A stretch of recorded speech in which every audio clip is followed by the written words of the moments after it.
Okay hey everyone and welcome back to और एक नई वीडियो में आपका स्वागत है। एंड आज की इस वीडियो बहुत इम्पोर्टेंट भी होने वाला है आप सबके लिए एंड मेरे लिए भी इम्पोर्टेंट होने वाले हैं, क्योंकि आज की इस वीडियो में हम बात करने वाले हैं पूरी इस बुक की, इस चैप्टर की, पूरी बुक की नहीं, इस चैप्टर की पूरी तरह हम उसकी जो कंसाइज वर्जन को हम रिकल करने वाले हैं पूरी तरह। ओके, इस पूरी चैप्टर को।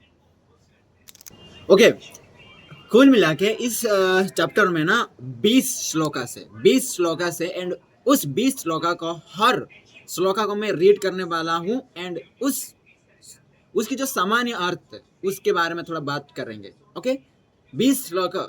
आई थिंक ये वीडियो बहुत लंबी होने वाली है।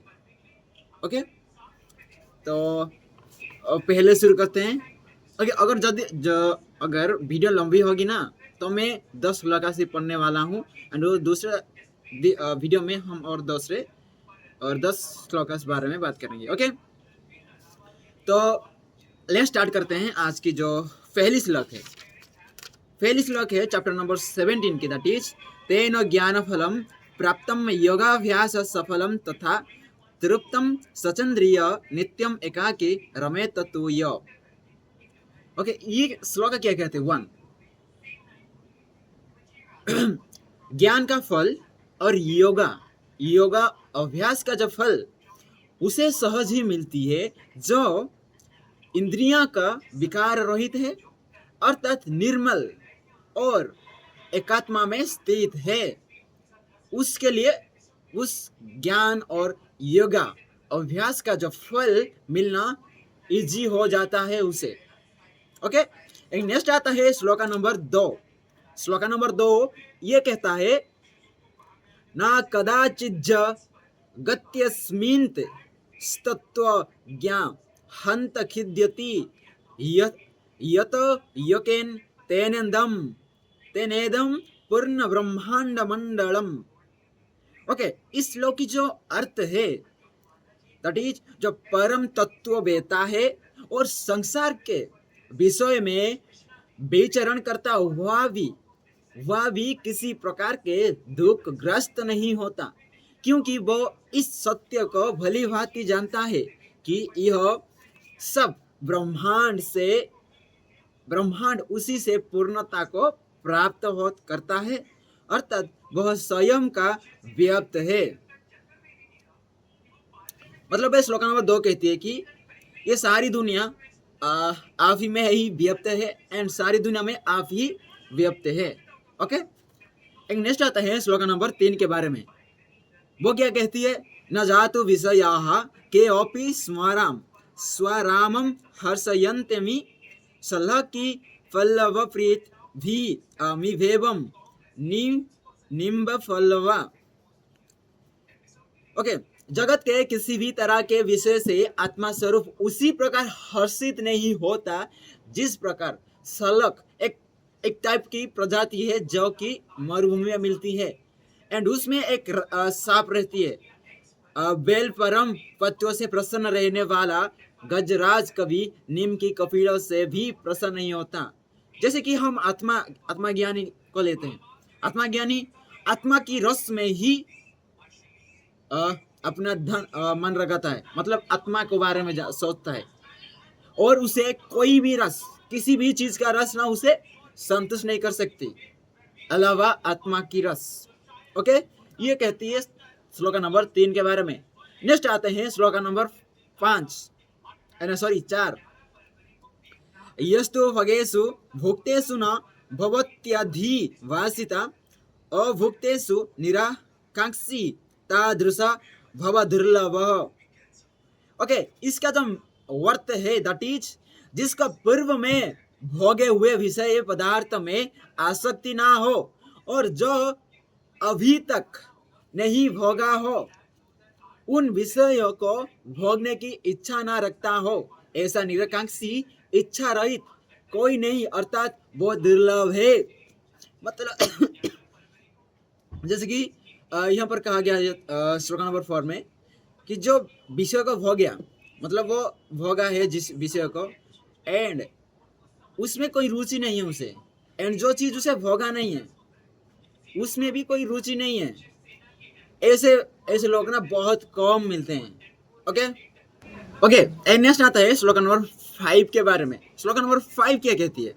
हाँ, श्लोक नंबर 5 ये कहता है कि बुभुक्षु रिह संसारे मुमुक्षुरपि दृश्यते भगमक्ष्य निरखांक्षी विरल ही महाशयः। ओके, इस श्लोक की क्या अर्थ है? दैट इज, इस संसार में भोग विषय में लिप्त लोग भी मोक्ष की आकांक्षा रखने वाले हैं। ऐसे महापुरुष बहुत कम होते हैं जिन्हें न भोग की इच्छा है और न मोक्ष की आकांक्षा, अर्थात जो पूर्ण रूप से निराकांक्षी होते हैं। पर्टिकुलरली ये जो 5 नंबर श्लोक ये कहती है कि इस संसार में ना जो अज्ञानी होते हैं वो भोग विलास भी प्राप्त करना चाहते हैं और मोक्ष भी प्राप्त करना चाहते हैं। एक साथ दो चीज करना चाहते हैं। लेकिन ऐसे लोग ना बहुत कम मिलेंगे जो भोग के इच्छा रखते हैं या हमारा मोक्ष पाने की इच्छा रखते हैं। ऐसे लोग ना बहुत कम होते हैं। ऐसे निरकांक्षी पूर्ण रूप से निरकांक्षी होते हैं। ओके, नेक्स्ट आता है श्लोक नंबर 6 क्या कहती है? धर्मार्थ काम मक्ष्यसु जीविते मरणे तथा कस्याप्यु धारचित्तस्य हेय पदेयता नाही। और इस श्लोक की सामान्य अर्थ ये है, जिसका चित्त उदार है वो चार पुरुषार्थ काम क्रोध धर्म वो अर्थ जीवन व मृत्यु उपयोगी अनुपयोगी की भावना से पूरी तरह मुक्त होता है, अर्थात उसमें किसी भी लाभ हानि ग्राह्य त्याज्य का अंश नहीं होता। ओके, जिसका चित्त उदार होता है, चारों पुरुषार्थ काम क्रोध धर्म जीवन मृत्यु उपयोगी अनुपयोगी की भावना से पूरी तरह मुक्त होना, ऐसे व्यक्ति के पास ना इसमें कोई लाभ हो या हानि किसी का भी कोई लालसा नहीं होता, और उसे लाभ हो या हानि दुख है या सुख है ग्राह्य ग्रहण और त्याग कोई मायने नहीं रखती इसके लिए। ओके, ये निरकांक्षी होते हैं। नेक्स्ट श्लोक आता है श्लोक नंबर 7, दैट इज वांछा न विश्व विलये न द्वेषस्तस्य चतुष्स्थितये यथा जीविकये तस्मात् धन्य आस्ते तथा सुखम। और इस श्लोक की जो सामान्य अर्थ है, ये जगत नष्ट हो जाए या सदा स्थित रहे, जिसे इस स्थिति में किसी प्रकार का द्वेष नहीं होता, चाहना नहीं होता, उससे अधिक धन्य कोई नहीं होता, वह निरपेक्ष रहकर परम सुख में स्थित होता है। ओके, श्लोक नंबर 7 ये कहता है कि जगत, ये जो पूरी वर्ल्ड नष्ट हो जाए या सदा के लिए स्थिर हो जाए, जिसे इस स्थिति में किसी प्रकार का द्वेष नहीं होता और किसी चीज की चाहना नहीं होता, उससे अधिक धन्य कोई नहीं होता, वह निरपेक्ष रहकर परम सुख में स्थित होता है।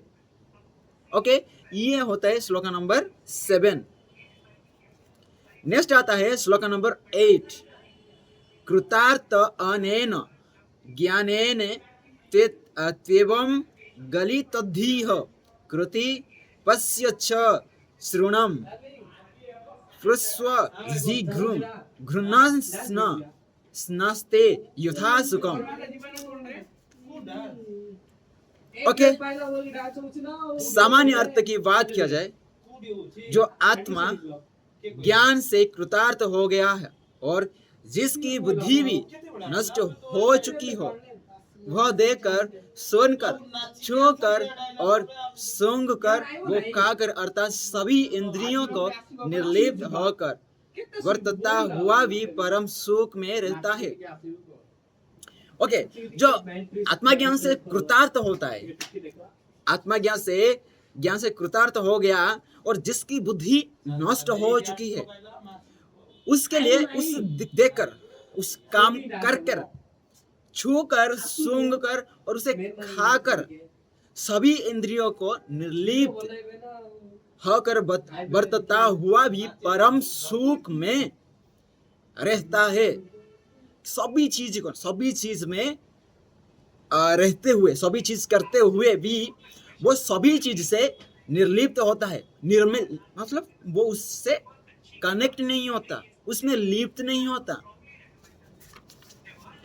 नेक्स्ट आता है श्लोक नंबर 9, दैट इज शून्य वृष्टिर्वृता चेष्टा विकलानिंद्रियाणि च न स्पृहा न विरक्तिर्वा क्षण संसार सागरे। ओके, इस श्लोक की जो सामान्य अर्थ है दैट इज जिस तत्व ज्ञानी का जगत रूपी सागर जल रहित हो गया है और जिसकी दृष्टि शून्य हो गई, सभी चेष्टाएं निरर्थक और इंद्रियां बलहीन हो गई, इसमें किसी भी प्रकार का वासना विकार नहीं रहता और ना वैराग्य की भावना रहती है। ओके, जिसको जगत रूपी महासागर में भी पूरी सूख गया जैसा लगता है, एंड जिसकी दृष्टि शून्य हो गई, सभी चेष्टाएं निरर्थक और इंद्रियां बलहीन हो गई, इससे किसी प्रकार का काम वासना और विकार रहित नहीं रहता, ना वैराग्य की भावना रहती है।